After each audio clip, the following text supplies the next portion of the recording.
आज की अव्यक्त मुरली 31 दिसंबर 87। नया वर्ष बाप समान बनने का वर्ष 31 दिसंबर की मुरली है। तो बाबा 1988 जो नया वर्ष, उसके लिए बाबा कह रहे हैं बाप समान बनने का वर्ष। आज हम 2021 में हैं। आज के लिए ये मुरली और इस मुरली के हर महावाक्य बहुत बहुत परफेक्ट हमारे लिए है। ये हमें एक एक महावाक्य को समझना है कि हमारे संकल्प कैसे होने चाहिए, हमारे बोल कैसे होने चाहिए, हमारे रिश्ते कैसे होने चाहिए।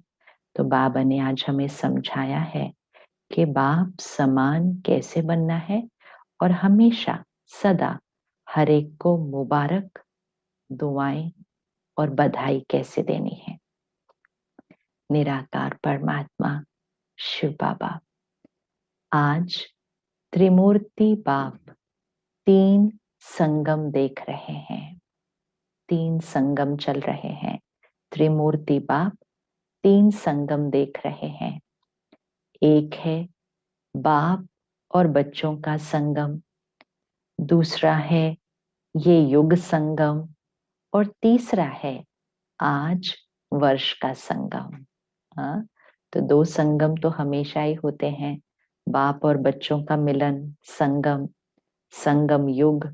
लेकिन इस दिन पर है तीसरा संगम, नए वर्ष का संगम।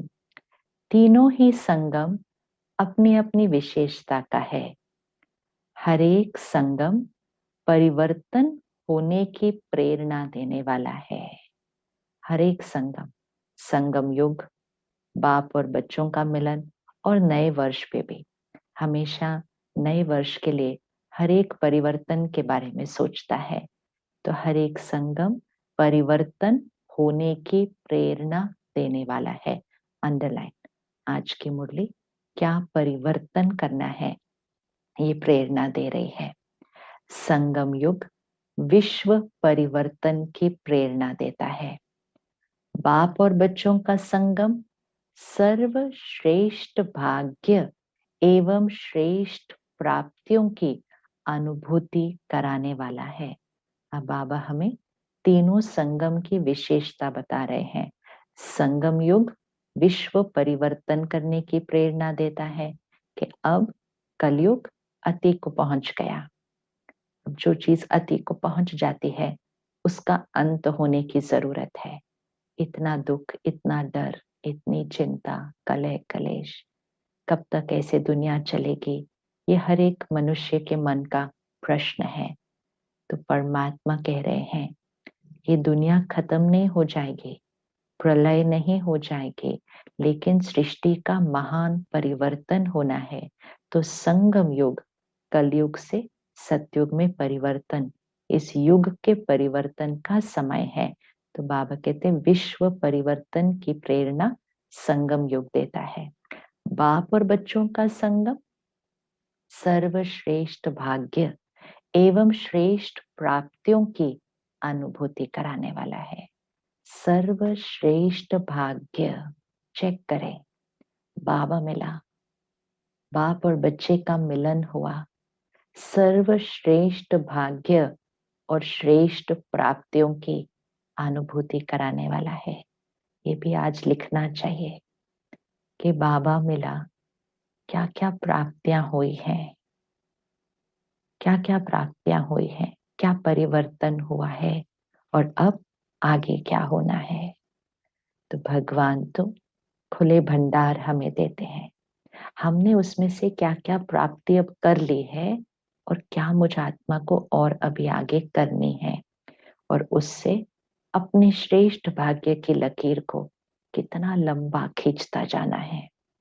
वर्ष का संगम नवीनता की प्रेरणा देने वाला है। हाँ, क्योंकि कहते ही है हैप्पी न्यू ईयर, तो न्यू शब्द तो नवीनता की प्रेरणा, कि नया साल है तो नवीनता होनी चाहिए। तीनों ही संगम अपने अपने अर्थ से महत्व रखते हैं। आज सभी देश विदेश के बच्चे विशेष पुरानी दुनिया का नया वर्ष मनाने के लिए आए हैं। हाँ, तो सभी बच्चे क्या मनाने के लिए आए हैं? पुरानी दुनिया का नया वर्ष मनाने के लिए आए हैं। बाप दादा सभी साकार रूपधारी व आकार रूपधारी बुद्धि के विमान से पहुंचे हुए बच्चों को देख रहे हैं और नए वर्ष मनाने की डायमंड तुल्य मुबारक दे रहे हैं, क्योंकि सब बच्चे हीरे तुल्य जीवन बना रहे हैं। तो बाबा साकार रूपधारी मतलब जो बच्चे साकार में मधुबन में पहुंचे हैं और बाबा से मिलन मना रहे हैं। और बाकी कौन से बच्चे हैं? आकारी रूपधारी, आकारी रूप से पहुंचे हैं। कैसे पहुंचे? बुद्धि के विमान से पहुंचे हैं। तो हम सब भी हर रोज बुद्धि के विमान से मधुबन पहुंचते हैं ना, तो बाबा सामने बैठे और जो बुद्धि से पहुंचे हैं दोनों को देख रहे हैं और दोनों को डायमंड तुल्य मुबारक दे रहे हैं। क्यों? सब बच्चे हीरे तुल्य जीवन बना रहे हैं। अंडरलाइन। कलयुग में बाबा नहीं मिला था, ज्ञान नहीं मिला था, तो हमारा जीवन कैसे था? कौड़ी तुल्य। क्या वैल्यू थी हमारी लाइफ की? क्या कर रहे थे हम अपने जीवन में? अपने और अपने परिवार के लिए ही काम करते, मेहनत करते, कमाते और उनको संभालते। और इतनी मेहनत करने के बाद भी सुकून का अनुभव ना होता, खुशी का अनुभव ना होता। रिश्तों में भी कभी कोई नाराज, कभी कोई, बाकी किसी और के लिए तो कुछ करने का समय ही नहीं मिलता था। तो ऐसे जीवन की क्या वैल्यू है? तो वो कौड़ी तुल्य जीवन था। और बाबा मिला और हमारा जीवन कैसे हो गया? हीरे तुल्य, परमात्मा को समर्पित जीवन हो गया। सर्व वंश त्यागी, पुराना सब कुछ फिनिश हो गया, स्वार्थ फिनिश हो गया। ये जीवन अब स्व अर्थ रहा ही नहीं है, परमार्थ हो गया है। जो जीवन स्व अर्थ रहे ही नहीं, कोई इच्छाएं रहे नहीं, अपने लिए कुछ नहीं चाहिए, सब कुछ सिर्फ और सिर्फ ईश्वरीय श्रीमत पर, ईश्वरीय कार्य में समर्पित, तो ऐसा जीवन क्या कहेंगे? तो बाबा कहते हीरे तुल्य जीवन है। डबल हीरो बने हो। एक तो बाप के अमूल्य रतन हो, हीरो डायमंड हो, और दूसरा हीरो पार्ट बजाने वाले हो। इसीलिए बाप दादा हर सेकंड, हर संकल्प, हर जन्म की अविनाशी मुबारक दे रहे हैं। डबल हीरो क्यों? क्योंकि बाप के हीरो डायमंड बने हो, और दूसरा सारे कल्प में, सारे सृष्टि चक्र में हीरो पाठधारी हो। हीरो पाठधारी किसको कहते हैं? दुनिया के हिसाब से भी देखे, कोई ड्रामा है, कोई मूवी है, उसमें हीरो पाठधारी कौन होता है? सबसे पहले जिसका पाठ लंबा होता है, शुरू से लेकर एंड तक हीरो का पाठ होता है। और दूसरा पार्ट बहुत स्पेशल होता है, इम्पोर्टेंट होता है। हर सीन में कहीं ना कहीं वो हीरो होता जरूर है, और उसका किरदार, उसकी एक्टिंग, उसका पार्ट कितना इम्पोर्टेंट होता है। तो इस सृष्टि चक्र में, इस सृष्टि चक्र में जो आत्माएं सत्युग के आरंभ से 111 से आएंगी और संगम युग के अंत तक रहती हैं, तो पाठ कितना इंपॉर्टेंट हो गया, हीरो पाठ। और पूरे कल्प में, पूरे साइकिल में बहुत इंपॉर्टेंट रोल प्ले करते हैं। चाहे सतयुग त्रेता युग में सृष्टि पर विश्व महाराजन, चाहे द्वापर युग से राजा बने, भक्ति शुरू की, वो किया, उसमें भी कितना इम्पोर्टेंट पार्ट प्ले किया। चाहे अब संगम युग पे तो स्पेशल पार्ट सबसे है ही, कि विश्व परिवर्तन के कार्य में स्वयं भगवान के आगे समर्पित हो गए, कि आप हमारे जीवन जैसा आप हमें चलाना चाहें, जिस कार्य के लिए आप हमें चलाना चाहे, हम संकल्प, बोल, कर्म से समर्पित हैं। तो हीरो पाठधारी हो गए ना, तो बाबा कहते हैं अमूल्य रतन है और सृष्टि चक्र में हीरो पाठधारी है। तो बाबा ऐसे हीरो बच्चों को हर सेकंड, हर संकल्प, हर जन्म की अविनाशी मुबारक दे रहे हैं।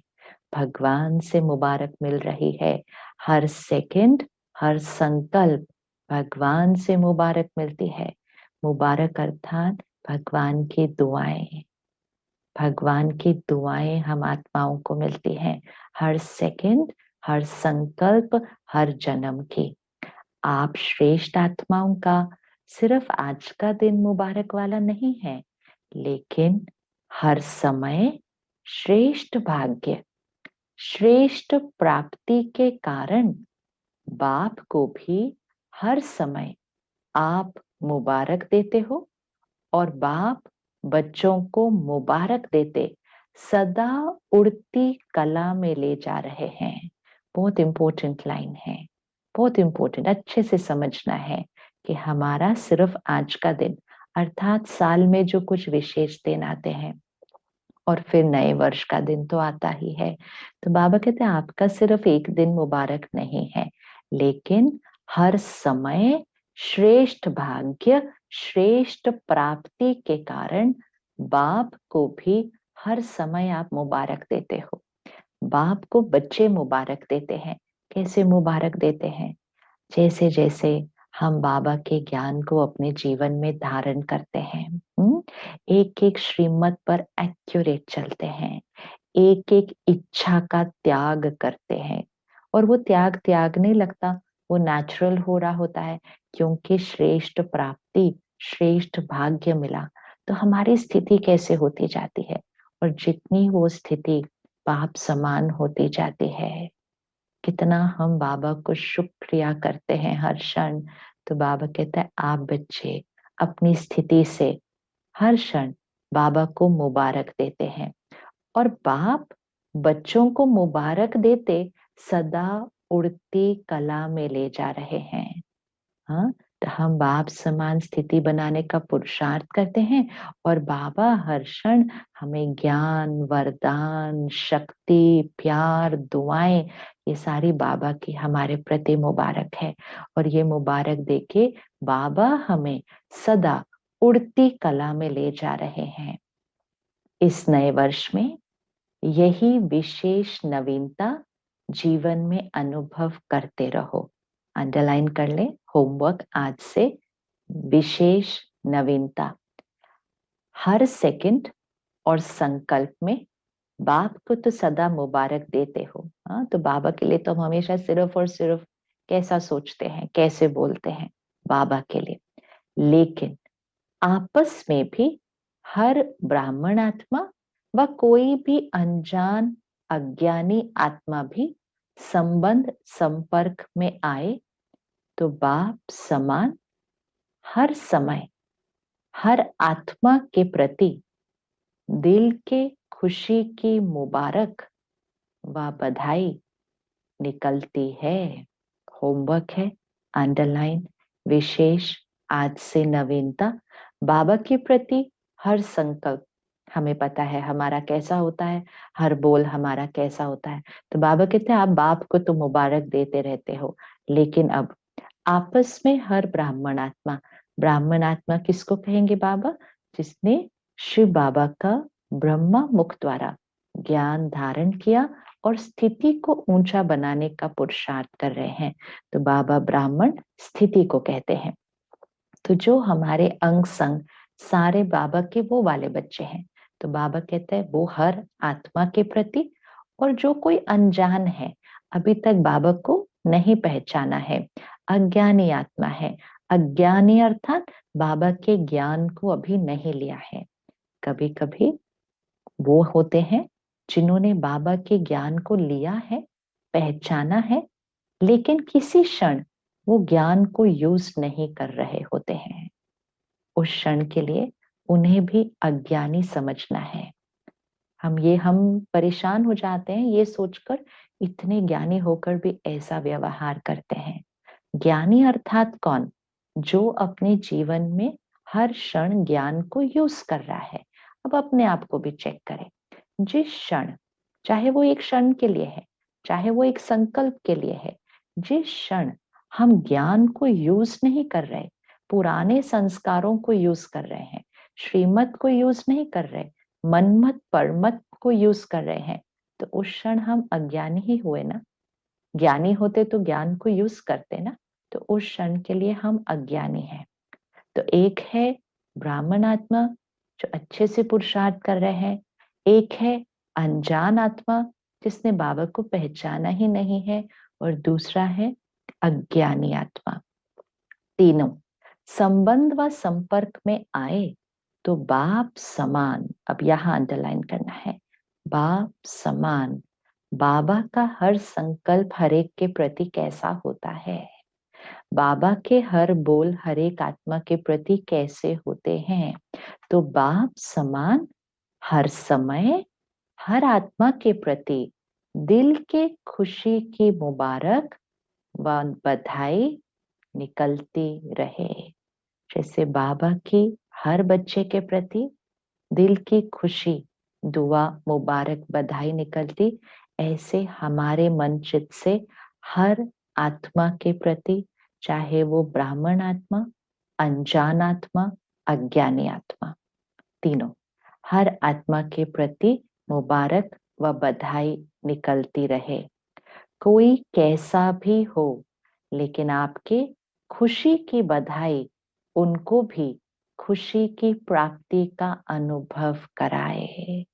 बाबा ने बहुत गहराई में समझाया है ये, तो अच्छे से सुनेंगे, अंडरलाइन करते जाएंगे। कोई कैसा भी हो, आपकी खुशी की बधाई, खुशी की बधाई अर्थात क्या, हमारी श्रेष्ठ स्थिति, बधाई अर्थात उनको दुआएं। जब हम किसी को बधाई देते हैं तो हम क्या दे रहे हैं, दुआएं दे रहे हैं। यहां से नहीं, यहां से दे रहे हैं, स्थिति से दे रहे हैं, संकल्प से दे रहे हैं। तो बाबा कहते कोई कैसा भी हो, आपके खुशी की बधाई उनको भी खुशी की प्राप्ति का अनुभव कराए। हमारी स्थिति उनके लिए शक्ति बनती है।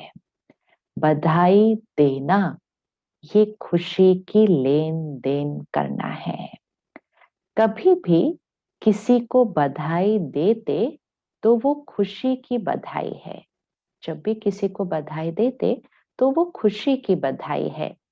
दुख के समय बधाई नहीं देंगे तो हर एक आत्मा को देख खुश होना व खुशी देना, यही दिल की मुबारक व बधाई है।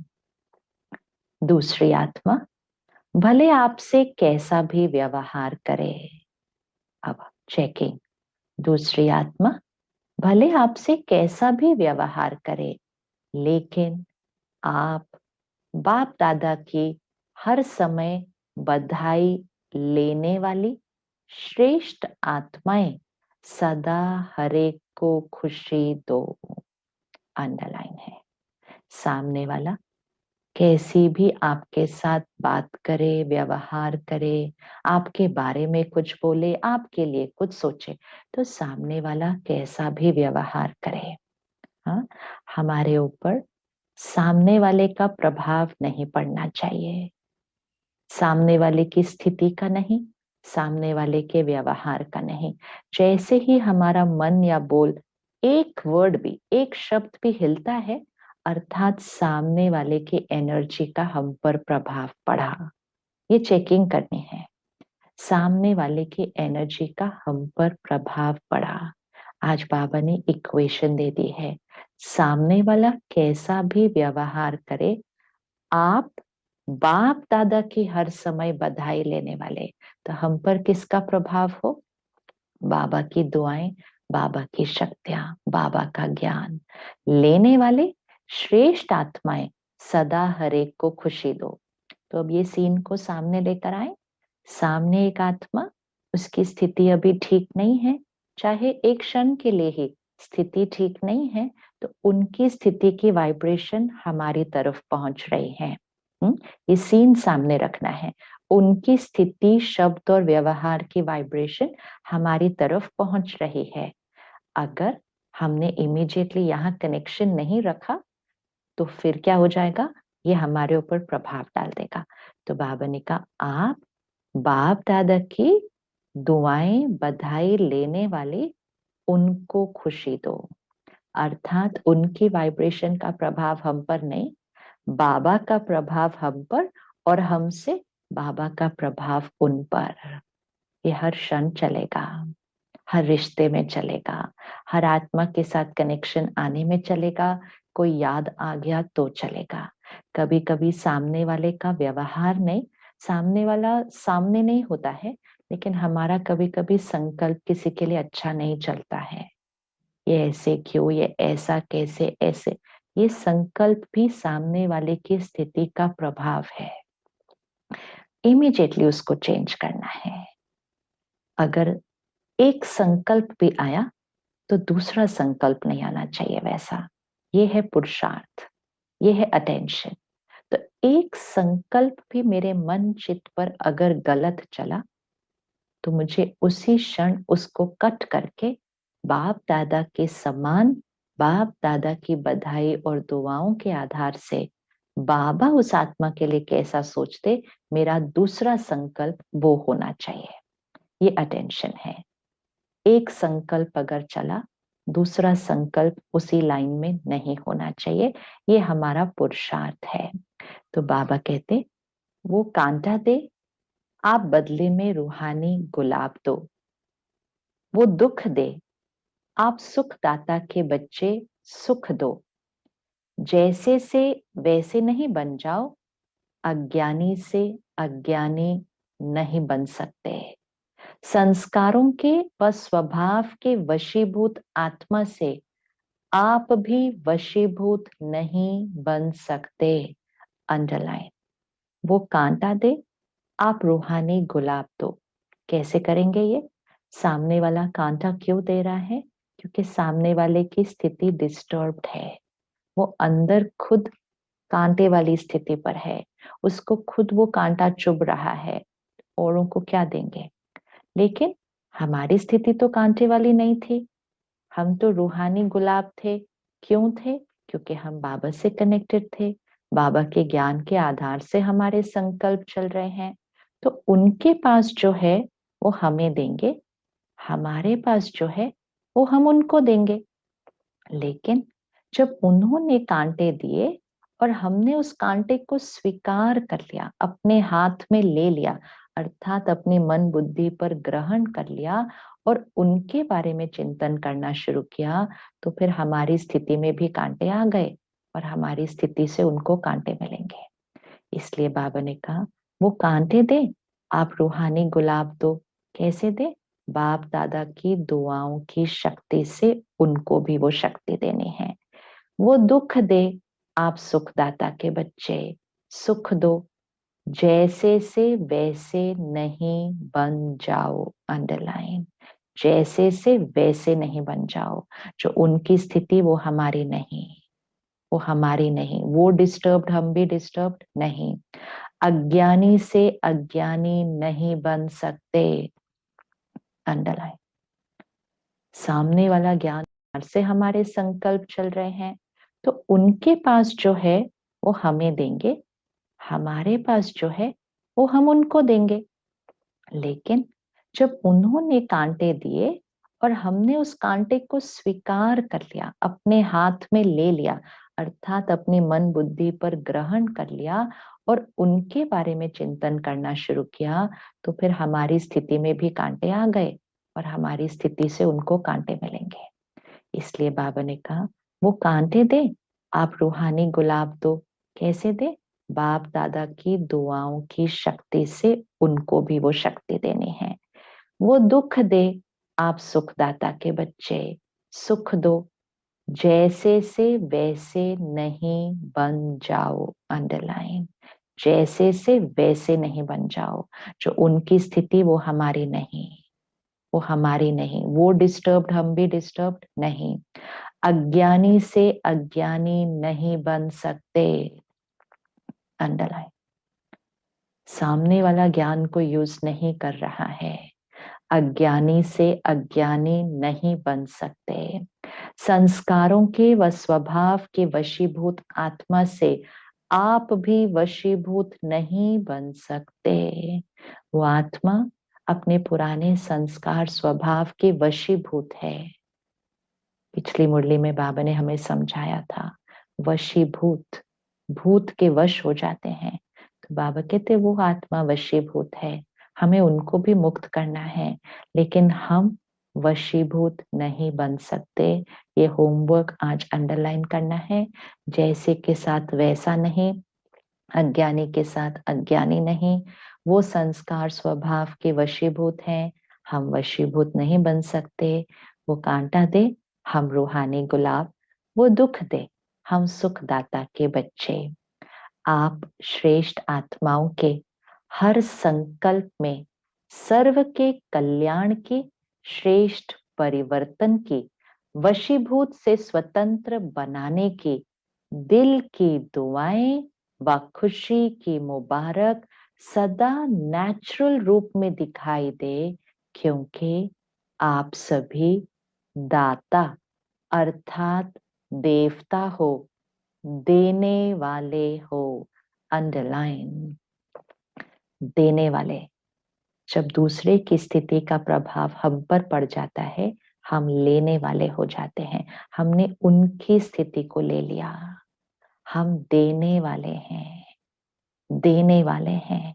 हमें लेना सिर्फ एक से है, बाकी सृष्टि पर हर आत्मा को हमें सिर्फ देना है, किसी की स्थिति से लेना नहीं है, सिर्फ देना है।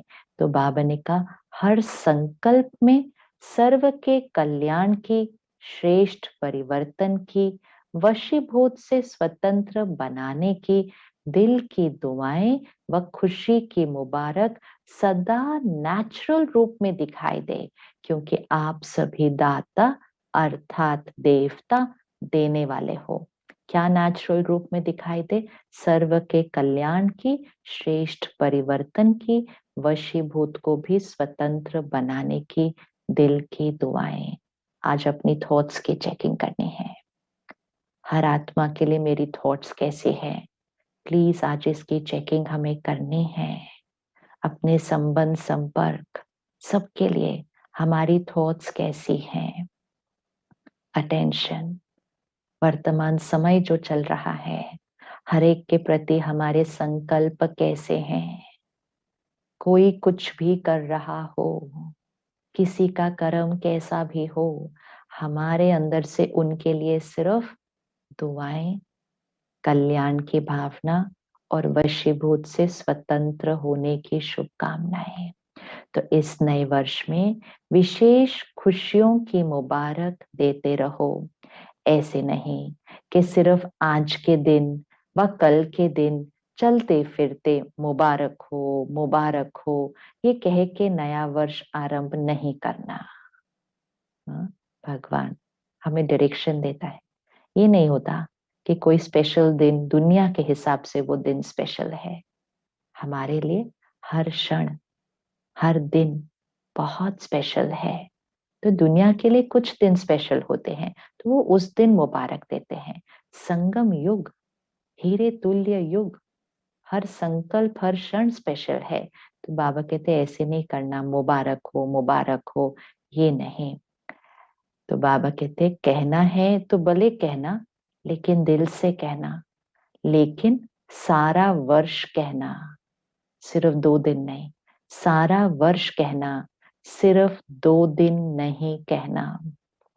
किसी को भी अगर दिल से मुबारक देते हो, तो वो आत्मा दिल की मुबारक ले, दिल खुश हो जाए। अगर हमारी स्थिति से, संकल्प से किसी आत्मा को श्रेष्ठ संकल्प की वाइब्रेशन, दुआएं, शक्ति मिलती है, तो बाबा कहते हैं वो आत्मा दिल खुश हो जाए, अर्थात उनकी शक्ति बढ़नी चाहिए। तो हर समय दिल खुश मिठाई बांटते रहो। सिर्फ एक ही दिन नहीं मिठाई खाना व खिलाना, कल के दिन मुख की मिठाइयां जितनी चाहिए उतनी खाना, सभी को बहुत बहुत मिठाई खिलाना, लेकिन ऐसे ही सदा हरेक को दिल से दिल खुश मिठाई खिलाते रहो तो कितनी खुशी होगी। दिल खुश मिठाई अर्थात हर आत्मा की शक्ति को बढ़ाते रहो। जैसे बाबा हमें उड़ती कला में लेकर जाते हैं, इसी तरह बाप समान बन हमें औरों को उड़ती कला में लेकर जाना है। दिल खुश मिठाई। आजकल की दुनिया में तो फिर भी मुख की मिठाई खाने में डर भी है, लेकिन ये दिल खुश मिठाई जितनी चाहिए खा सकते हो, खिला सकते हो। इसमें बीमारी नहीं होगी, क्योंकि बाप दादा बच्चों को समान बनाते हैं। अंडरलाइन, भगवान कहते हैं बाप दादा बच्चों को समान बनाते हैं। तो विशेष इस वर्ष में बाप समान बनने की यही विशेषता विश्व के आगे, ब्राह्मण परिवार के आगे दिखाओ। जैसे हर एक आत्मा बाबा कहते मधुरता व खुशी का अनुभव करती है। हाँ, अब बाबा बता रहे हैं जैसे हर एक आत्मा बाबा कहते मधुरता व खुशी का अनुभव करती है। वह बाबा कहने से मुख मीठा होता है, क्योंकि प्राप्ति होती है। बाबा से प्राप्ति होती है, इसलिए वह बाबा कहने से मुख मीठा होता है। अर्थात स्थिति कैसी बन जाती है, ऐसे हर ब्राह्मण आत्मा कोई भी ब्राह्मण का नाम लेते ही खुश हो जाए, क्योंकि बाप समान आप सभी भी एक दो को बाप द्वारा प्राप्त हुई विशेषता द्वारा आपस में लेन देन करते हो। आपस में एक दो के सहयोगी साथी बन उन्नति को प्राप्त करते हो। जीवन साथी नहीं बनना, लेकिन कार्य के साथी भले बनो।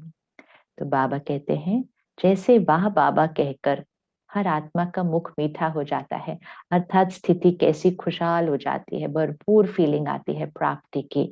ऐसे ही हरेक ब्राह्मण आत्मा अर्थात अपना ये जो अलौकिक परिवार है, इसमें किसी भी आत्मा का, किसी भी ब्राह्मण आत्मा का नाम लेते ही वो ही खुशी का अनुभव होना चाहिए।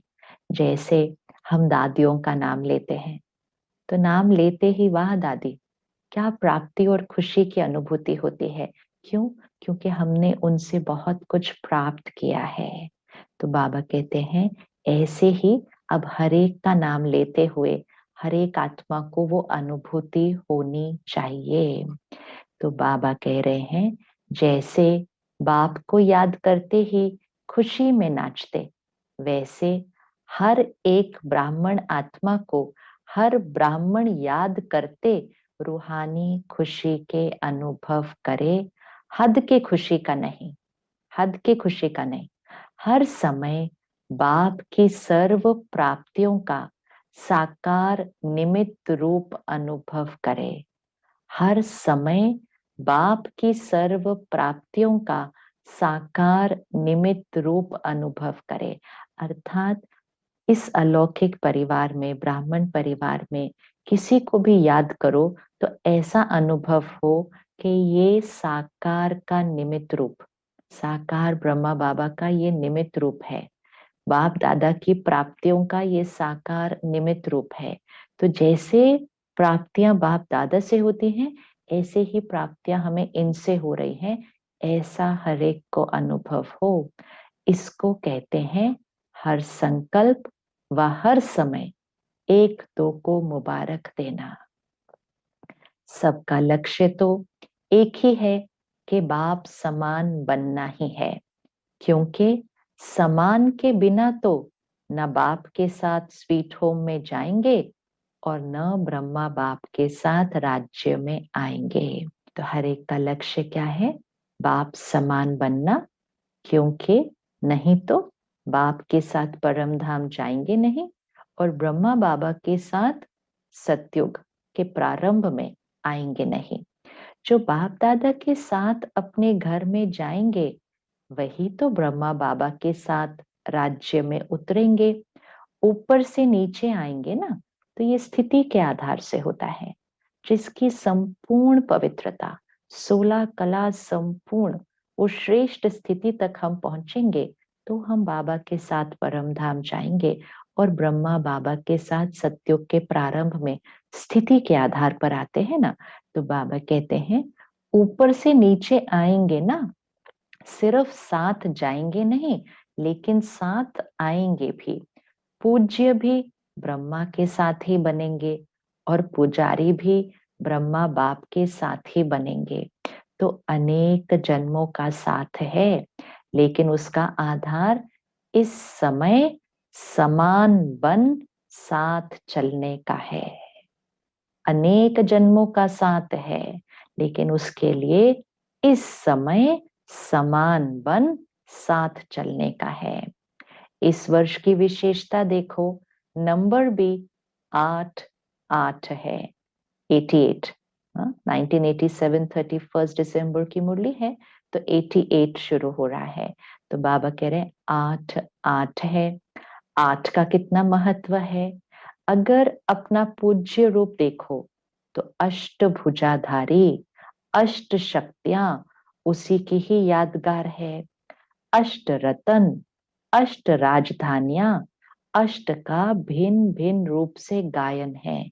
इसलिए ये वर्ष विशेष बाप समान बनने का दृढ़ संकल्प का वर्ष मनाओ। अंडरलाइन, इस वर्ष बाप समान बनने का दृढ़ संकल्प का वर्ष मनाओ।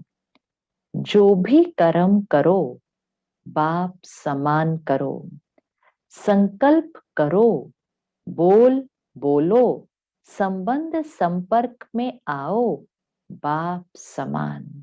Underline, underline. कुछ रविवार पहले हमने अव्यक्त मुरली में ये एग्जैक्ट लाइन स्टडी की थी। जो बाबा का संकल्प वो हमारा संकल्प, जो बाबा का बोल वो हमारा बोल, जो बाबा का व्यवहार और कर्म वो हमारा, जो बाबा का नहीं वो हमारा नहीं।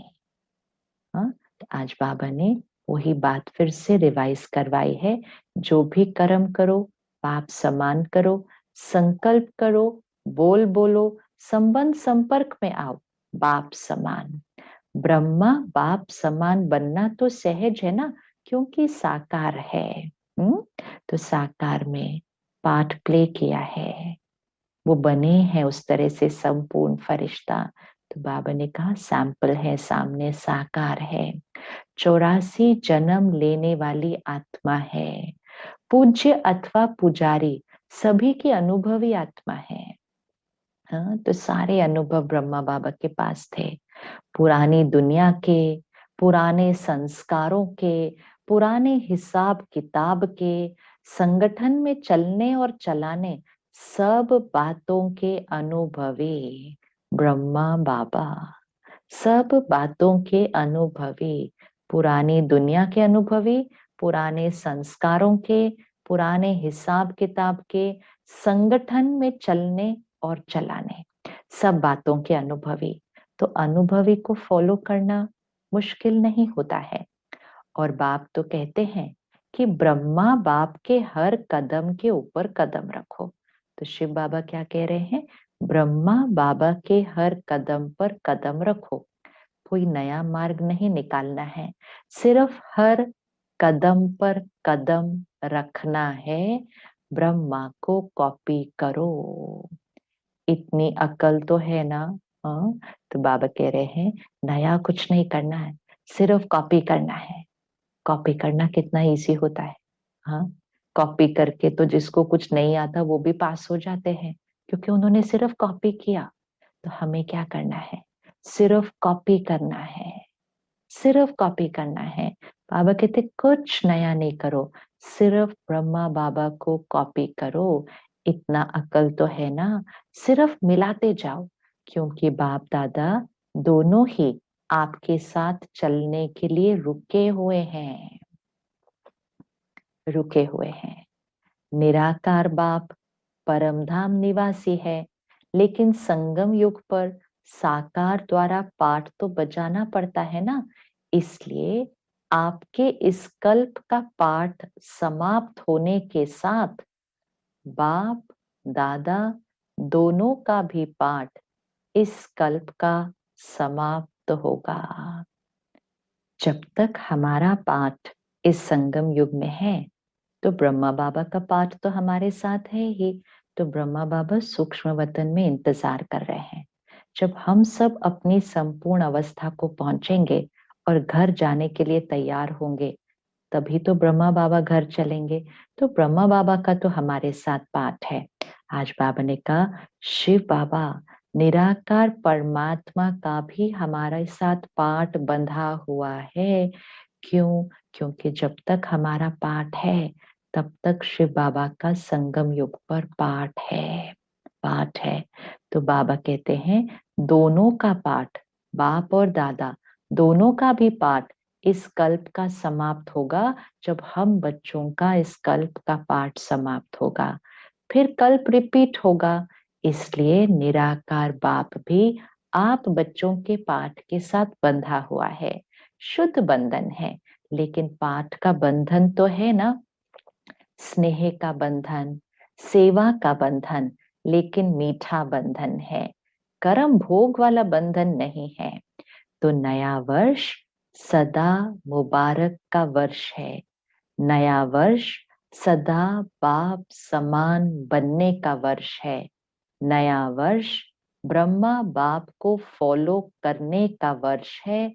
नया वर्ष बाप के साथ स्वीट होम और स्वीट राजधानी में साथ रहने के वरदान प्राप्त करने का वर्ष है। क्योंकि अभी से सदा साथ रहेंगे। अंडरलाइन, अभी से सदा साथ रहेंगे। अभी का साथ रहना सदा साथ रहने का वरदान है। स्थिति में बाप समान स्थिति, तो स्थिति में सदा बाप के समान, बाप के समीप रहना तो फिर सदा साथ रहने का वरदान है। नहीं तो बाराती बनेंगे और नजदीक वाले संबंधी के बजाय दूर के संबंधी बनेंगे। कभी कभी मिलेंगे, कभी कभी वाले तो नहीं होना। पहले जन्म में पहले राज्य का सुख और पहले नंबर के राज्य अधिकारी विश्व महाराजन, विश्व महारानी के रॉयल फैमिली के संबंध में उसकी झलक और फलक न्यारी होगी। तो बाबा कहते सतयुग में तो आप सभी बच्चे आओगे ही, लेकिन पहले जन्म में पहले राज्य का सुख, पहले नंबर के राज्य अधिकारी के रॉयल संबंध में आना, उसकी झलक और फलक न्यारी होगी। अगर दूसरे नंबर विश्व महाराजा महारानी की रॉयल फैमिली में आ भी जाओ तो उसमें अंतर है, एक जन्म का फर्क पड़ जाएगा। इसको भी साथ नहीं कहेंगे। एक जन्म का भी अंतर पड़ गया, इसको भी साथ नहीं कहेंगे, ब्रह्मा बाबा के साथ नहीं कहेंगे। कोई भी नई चीज एक बार भी यूज कर लो तो उसको यूज किया हुआ कहेंगे ना, नया तो नहीं कहेंगे। साथ चलना है, साथ आना है, साथ में पहले जन्म का रॉयल फैमिली का बनना है। इसको कहते हैं समान बनना, बाप समान बनना। तो क्या करना है? समान बनना है या बाराती बनना है? चेकिंग है। आज बाबा ने क्वेश्चन रख दिया है हमारे सामने। बाप दादा अज्ञानी और ज्ञानियों का एक अंतर देख रहे थे। बहुत गुह्य परिभाषा बाबा ने समझाई है, ज्ञानी और अज्ञानी। तो अपने को चेक करना है, जैसे जैसे बाबा हमें समझा रहे हैं कि किस क्षण में आत्मा ज्ञानी हूं और किस क्षण में आत्मा चाहे एक संकल्प के लिए भी अज्ञानी बन जाती हूँ। तो चेकिंग करनी है। तो बाबा आज अज्ञानी और ज्ञानियों का अंतर देख रहे थे, एक दृश्य के रूप में देखा। अब बाबा एक दृश्य सुनाएंगे, हमें भी वो दृश्य अपने सामने लेकर आना है। बाप के बच्चे क्या हैं और अज्ञानी क्या हैं? हाँ, तो बाप के बच्चे, जिस क्षण हम ज्ञान यूज कर रहे हैं, हम बाबा के बच्चे हैं। नहीं तो बाबा को जाना, पहचाना, ज्ञान मिला, यूज नहीं किया, तो उस क्षण हम बाबा के बच्चे कैसे हुए? बाबा के बच्चे होते तो हाथ साथ श्रीमत सब पर चलकर एक्यूरेट चल रहे होते। तो बाप के बच्चे क्या हैं और अज्ञानी क्या हैं? आज की दुनिया में विकारी आत्माएं क्या बन गई हैं? अब बाबा सीन दिखा रहे हैं। जैसे आजकल कोई भी बड़ी फैक्ट्रीज, वहां जहां भी आग जलती है, तो आग का धुआं निकालने के लिए चिमनी बनाते हैं। तो हम सब ने चिमनी देखी है। अब चिमनी का दृश्य सामने लेकर आना है। चिमनी फैक्ट्रीज में होती है, या जहां आग जलती है वहां चिमनी होती है। आजकल तो घरों में, रसोई में भी चिमनी होती है। तो बाबा कहते हैं धुआं जहां निकलता है वहां चिमनी बनाते हैं। उससे सदैव धुआं निकलता है और चिमनी सदैव काली दिखाती है। उससे सदैव धुआं निकलता है और चिमनी सदैव काली दिखाई देगी, क्योंकि उससे धुआं निकल रहा है।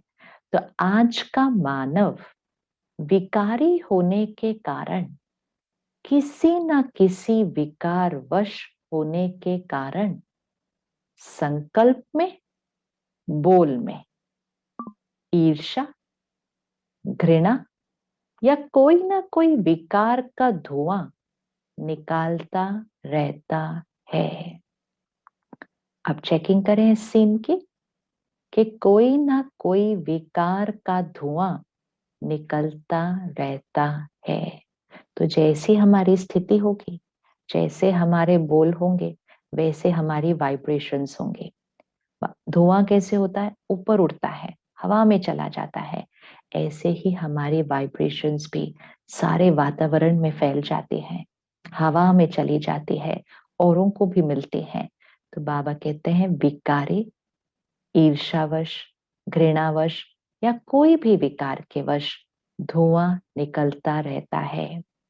आंखों से भी विकारों का धुआं निकलता रहता है, और ज्ञानी बच्चों के हर बोल व संकल्प से, फरिश्तेपन से दुआएं निकलती हैं।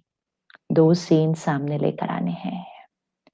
अज्ञानी है तो विकारों के वश धुआं निकल रहा है। ज्ञानी है तो फिर बाबा की शिक्षाएं हमारे पास है।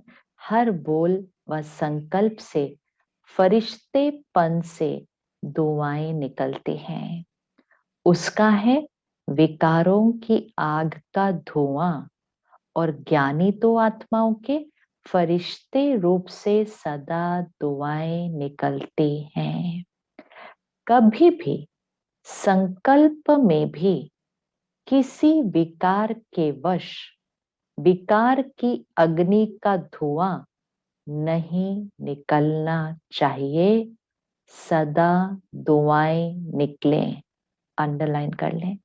कभी भी संकल्प में किसी भी विकार के वश विकार की अग्नि का धुआं नहीं निकलना चाहिए। सदा दुआएं निकलें। तो चेक करो, कभी दुआओं के बदले धुआं तो नहीं निकलता। अपनी चेकिंग, कभी दुआ के बदले धुआं तो नहीं निकलता। आज बाबा ने मुरली में दुआ का अर्थ समझाया है, कि सामने वाला कैसा भी हो, कैसा भी व्यवहार करे, वो अपने संस्कार स्वभाव के वशीभूत है। हमारे से उनको क्या मिलना चाहिए? वो कांटे दे, हम रूहानी गुलाब। वो दुख दे, हम सुखदाता के बच्चे सुख दे। हम उनको क्या दें? परिवर्तन की, कल्याण की भावना और वशीभूत से स्वतंत्र होने की दुआएं। हर क्षण में, हर सीन में, हर परिस्थिति में दुआएं, दुआएं, दुआएं। किसी भी विकार वश धुआं नहीं निकलना चाहिए। फरिश्ता है ही दुआओं का स्वरूप। जब कोई भी ऐसा संकल्प आए या बोल निकले तो ये दृश्य सामने लाना, मैं क्या बन गया, फरिश्ता से बदल तो नहीं गया। अंडरलाइन, मैं क्या बन गया, फरिश्ता से मैं बदल कर वो चिमनी धुआं देने वाला तो नहीं बन गया। काली चिमनी, गंदा काला धुआं जो वातावरण को दूषित भी करता है, सिर्फ काला नहीं, रंग दूषित करता है। और हम फरिश्ते, दुआएं जो वातावरण को क्या करती है, शुद्ध करती है, वातावरण को ऐसा शुद्ध करती है कि सृष्टि को ही कलयुग से सतयुग बनाती है। तो बाबा कहते हैं सीन को लेकर आओ कि कभी भी ऐसी संकल्प आए तो चेक करो मैं फरिश्ते से क्या बन गया। तो वर्तमान समय की परिस्थिति को देखते हैं, बहुत कुछ हमारे आसपास हो रहा है, सब कुछ वैसा नहीं है जैसा हम चाहते थे। कोई हमारे परिवार में बीमार हो सकता है, कोई हमारे संबंध संपर्क में हो सकता है हमारा खुद का ही शरीर ठीक नहीं है इस समय, हो सकता है हमारे समीप किसी ने अपना पुराना शरीर त्याग किया है। बाकी देश में तो सब कुछ जो चल रहा है वो समाचार मिल ही जाता है। अपनी चेकिंग, किसी भी विकार वश धुआं नहीं निकलना चाहिए। इस समय हर आत्मा को, देश को, सृष्टि को दुआओं की जरूरत है। और हम फरिश्तों को तो सदा ही दुआएं देनी है, लेकिन इस समय विशेष तो कभी भी परिस्थिति का चिंतन करके या किसी को कुछ हुआ उसका चिंतन करके विकारों के वश, अपने पुराने स्वभाव संस्कार के वश डर, चिंता, व्यर्थ ये संकल्प हमारे से नहीं निकल सकते। अटेंशन है, अटेंशन रखनी है, बहुत अटेंशन इस समय की जरूरत है। आगे बाबा ने समझाया व्यर्थ संकल्पों का भी धुआं है, तो सिर्फ विकारों का धुआं नहीं है, व्यर्थ संकल्पों का भी धुआं है। वो जलती है, आग का धुआं है, और वो आधी आग का धुआं है। तो विकारों का धुआं जलती हुई आग का धुआं है, और व्यर्थ संकल्पों का धुआं आधी आग का धुआं है। पूरी आग नहीं जलती तो भी धुआं तो निकलता है ना। मतलब बोल में ठीक थे, व्यवहार में ठीक थे, पूरी आग नहीं जलती, व्यर्थ चल रहा है सिर्फ, तो आधी आग तो है ना, धुआं तो निकलता है। तो ऐसे फरिश्ते रूप हो जो सदा दुआएं निकलती रहें। इसको कहते हैं मास्टर दयालु, कृपालु, मर्सीफुल। तो अभी ये पाठ बजाओ, मास्टर दयालु, कृपालु, मर्सीफुल। अब ये सारा दिन प्रैक्टिस करनी है। कोई समाचार मिलता है इनकी तबीयत खराब है, इनको कोविड पॉजिटिव हुआ है, समाचार मिलता है, मिलेगा ही, अपने संबंध संपर्क के हैं, अपने अलौकिक परिवार के हैं। पहला संकल्प, attention on the first thought, पहला संकल्प। अगर हमने ऐसा सोचा वो इनको भी हो गया, ऐसे कैसे हो गया, अब क्या होगा, इनको तो डायबिटीज भी है, ये सारे व्यर्थ संकल्प का धुआं है। तो अटेंशन, जैसे ही पता चले, जैसे ही समाचार मिले, पहला संकल्प बाप समान, बाबा की शक्तियों और दुआओं के साथ उनके लिए दुआ, दुआ का श्रेष्ठ संकल्प। बाबा की शक्तियां उनके साथ हैं, वो शक्तिशाली आत्मा है, उनका शरीर स्वस्थ है, निरोगी है, परफेक्ट है, परफेक्ट है। अच्छी अच्छी भावनाएं, अच्छी अच्छी भावनाएं। जब बाबा स्टेज पर, हम सब ने देखा है ना, अव्यक्त बाप दादा किसी से मिलते और कोई कहता कि बाबा इनकी तबीयत खराब है, तो बाबा क्या कहते हैं, तो कुछ भी नहीं है, सब बढ़िया है, उड़ते चलो उड़ते चलो, ये तो कुछ नहीं है, ये भी सेवा अर्थ हुआ है। बाप समान स्थिति, हमें भी वैसा ही सोचना है, बिल्कुल वैसा सोचना है, ध्यान उनका पूरा रखना है, जिम्मेवारी अपनी बहुत प्यार से निभानी है। लेकिन यहाँ दुआएं दुआएं दुआएं। तो इस समय मास्टर दयालु, मास्टर कृपालु, मर्सीफुल, तो अभी ये पाठ बजाओ। अपने ऊपर भी कृपा करो तो दूसरे के ऊपर भी कृपा करो। जो देखा, जो सुना, वर्णन नहीं करो, सोचो नहीं। अंडरलाइन। जो देखा, जो सुना, सोचना भी नहीं और वर्णन भी नहीं करना। ऐसे कैसे करेंगे?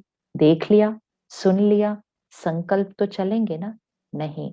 जो देखा, जो सुना, उसके बारे में ज्ञान के आधार से संकल्प करना है। ज्ञान के आधार से संकल्प करना है। तो बाबा ने कहा, जो देखा, जो सुना, वर्णन नहीं करो, सोचो नहीं। व्यर्थ को न सोचना, न देखना, ये है अपने ऊपर कृपा करना।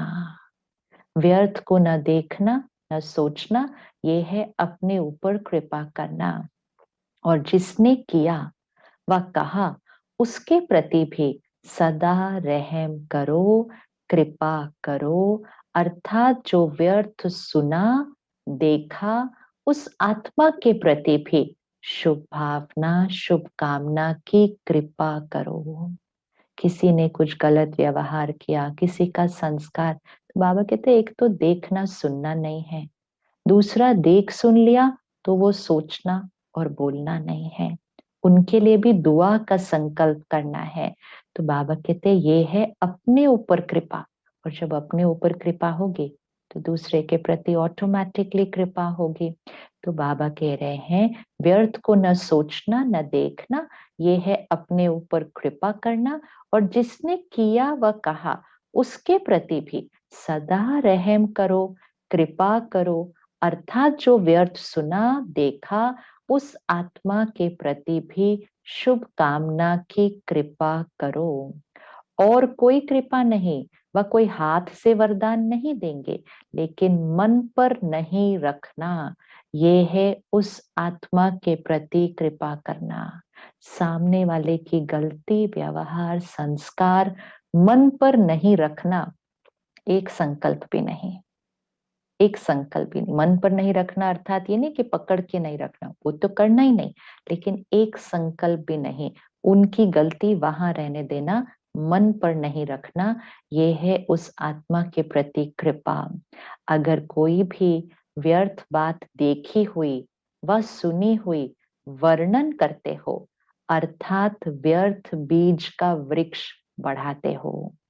वर्णन करने से व्यर्थ बीज का वृक्ष बढ़ता है, वायुमंडल में फैलता है, ये वृक्ष बन जाता है। क्योंकि एक जो भी बुरा देखता वो सुनता है, तो अपने एक मन में नहीं रख सकता, दूसरे को जरूर सुनाएगा, वर्णन जरूर करेगा। इसीलिए बाबा ने कहा अपने मन पर ही नहीं रखो। देखा, उसके आधार में संकल्प ज्ञान के आधार से चलना चाहिए। उसकी गलती यहाँ नहीं रखनी, उसके प्रति दुआ संकल्प में करके वो दुआ यहाँ रखनी है। क्योंकि बाबा कह रहे हैं जो देखा वो सुना, एक मन में नहीं रख सकता, दूसरे को जरूर सुनाएगा, वर्णन जरूर करेगा। और एक का एक होता है, तो एक ने मन पर रखा, रख नहीं पाता ज्यादा देर, दूसरे को वर्णन करता है। फिर वो जो दूसरा एक होता है उसका एक और होता है। कितना लिंक है। तो जैसे ही हम कुछ देखें, अगर उस क्षण हम यहाँ मन पर सही संकल्प रख लें, सारी लिंक टूट जाएगी। जैसे कोविड के लिए क्या कहते हैं, ब्रेक द चेन। एक से दूसरे से तीसरे से चौथे को वो वायरस जाता है। पहला अगर ध्यान रख ले तो वो वायरस के आगे चेन बनते ही नहीं।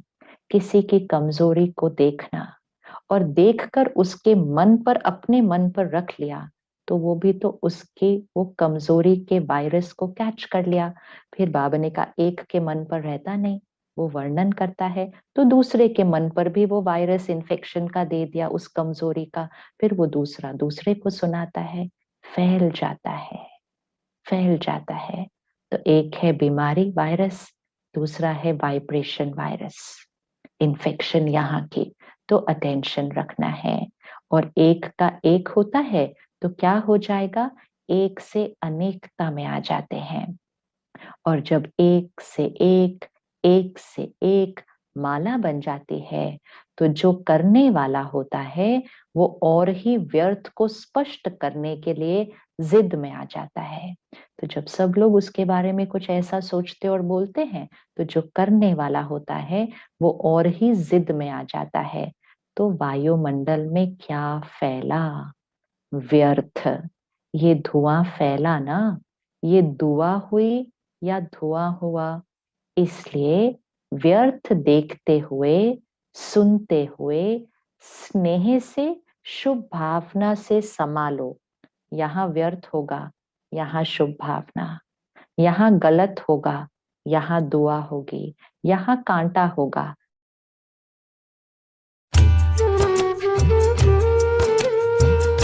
यहाँ गुलाब होगा। यहाँ दुख, यहाँ सुखदाता के बच्चे। Equation clear, equation clear. तो बाबा कहते हैं व्यर्थ देखते हुए, सुनते हुए स्नेह से, शुभ भावना से संभालो, विस्तार नहीं करो। जब पहले मन पर ही सही संकल्प कर लिया, तो किसी को वर्णन करने की जरूरत ही नहीं लगेगी। जब व्यर्थ मन पर रखते हैं ना, तब वो वर्णन में आता है। विस्तार नहीं करो, इसको कहते हैं दूसरे के ऊपर कृपा करना, अर्थात दुआ करना। तो खुद पर कृपा और फिर दूसरे पर कृपा, दुआ करना। तो तैयारी करो, समान बन साथ चलने और साथ रहने की। ऐसे तो नहीं समझते कि अभी यहाँ ही रहना ठीक है, साथ चलने की तैयारी अभी नहीं करें, थोड़ा और रुकें। रुकने चाहते हो, बाबा कहता है रुकना भी हो तो बाप समान बन करके रुको। हाँ, तो कई बार हम कहते हैं ना, बाबा अभी कैसे चल सकते हैं, अभी तो सेवा ही पूरी नहीं हुई, अभी तो सभी को संदेश ही नहीं मिला कि निराकार परमात्मा आए हैं सतयुग बनाने के लिए। तो बाबा कहते हैं अच्छा, आप रुकना चाहते हो, बाप समान स्थिति बनाकर फिर रुको। ऐसे नहीं रुको, लेकिन समान बन के रुको।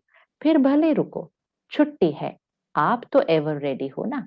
सेवा रुकाती है, वह ड्रामा रुकाता है, वो और बात है। लेकिन अपने कारण से रुकने वाले नहीं बनो, खुद एवर रेडी रहो। सेवा और ड्रामा रुका सकता है, कर्म बंधन वश रुकने वाले नहीं। कर्मों के हिसाब किताब का चोपड़ा साफ और स्पष्ट रहना चाहिए। कर्मों के हिसाब किताब का चोपड़ा साफ और स्पष्ट होना चाहिए। समझा?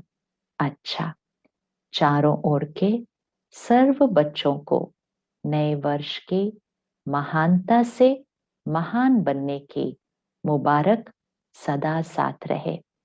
सर्व हिम्मत वाले, फॉलो फादर करने वाले, सदा एक दो में दिल खुश मिठाई खिलाने वाले, सदा फरिश्ता बन दुआएं देने वाले, ऐसे बाप समान दयालु कृपालु बच्चों को समान बनने की मुबारक, साथ साथ बाप दादा का याद प्यार और नमस्ते।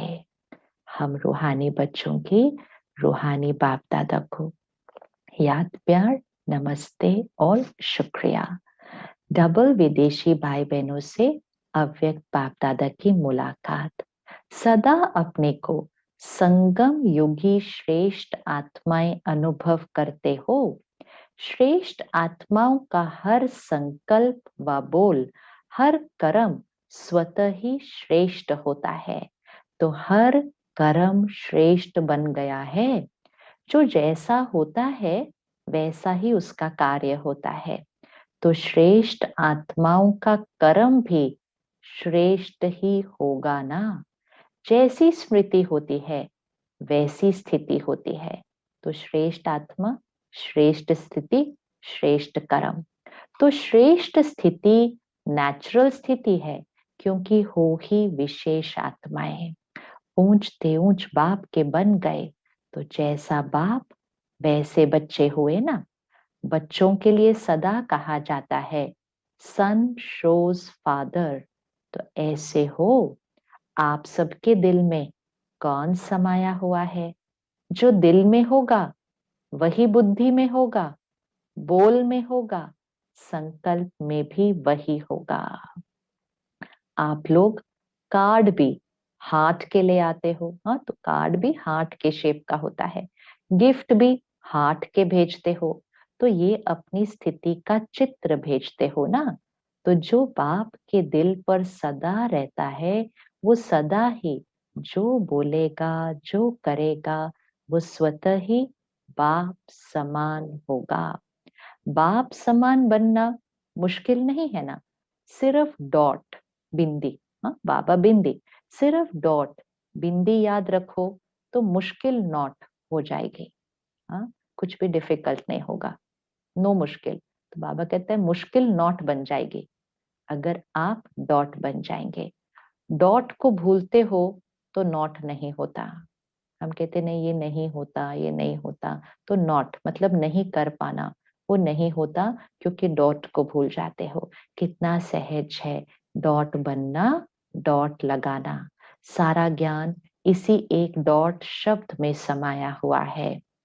आप भी बिंदी, बाप भी बिंदी, और जो बीत गया उसे भी बिंदी लगा दो, बस।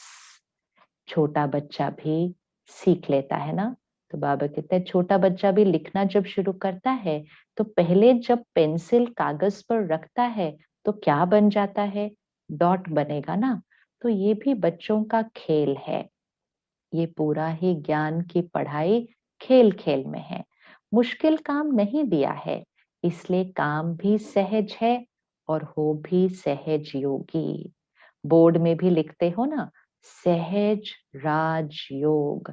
तो ऐसा सहज अनुभव करना, इसे ही ज्ञान कहा जाता है। जो नॉलेजफुल है वो स्वतः ही पावरफुल भी होंगे। नॉलेजफुल, मैं बिंदी, बाप बिंदी, जो बीत गया बिंदी। जो नॉलेजफुल होंगे वो पावरफुल भी होंगे, क्योंकि नॉलेज को लाइट और माइट कहा जाता है। तो नॉलेजफुल आत्माएं सहज ही पावरफुल होने के कारण हर बात में सहज आगे बढ़ते हैं। तो ये सारा ग्रुप सहज योगियों का ग्रुप है। ऐसे ही सहज योगी रहना। अच्छा, आज की मुरली का वरदान, संशय के संकल्पों को समाप्त कर माया जीत बनने वाले विजयी रतन भव। संशय के संकल्पों को समाप्त कर माया जीत बनने वाले विजयी रतन भव। कभी भी पहले से ये संशय का संकल्प उत्पन्न न हो कि मालूम नहीं हम फेल हो जाएं। संशय बुद्धि होने से ही हार होती है। इसलिए सदा यही संकल्प हो कि हम विजय प्राप्त करके ही दिखाएंगे। संकल्प, कोई भी पुरुषार्थ, कोई भी सेवा, कभी ये संकल्प नहीं करना मालूम नहीं होगा कि नहीं, मालूम नहीं हम हार ना जाएं। बाबा कहते एक ही संकल्प, हम विजय प्राप्त करके ही दिखाएंगे। विजय तो हमारा जन्म सिद्ध अधिकार है। ऐसे अधिकारी बनकर कर्म करने से विजय अर्थात सफलता का अधिकार अवश्य प्राप्त होता है। इसी से विजयी रतन बन जाएंगे। इसलिए मास्टर नॉलेजफुल के मुख से न मालूम, मतलब न मालूम क्या होगा, न मालूम कैसा होगा, न मालूम शब्द कभी नहीं निकलना चाहिए। संशय का शब्द, न मालूम शब्द नहीं। कौन सा शब्द निकलना चाहिए, हम विजय प्राप्त करके ही दिखाएंगे। आज की मुरली का स्लोगन, रहम की भावना सहज ही निमित्त भाव इमर्ज कर देती है। रहम की भावना सहज ही निमित्त भाव इमर्ज कर देती है। अच्छा, ओम शांति।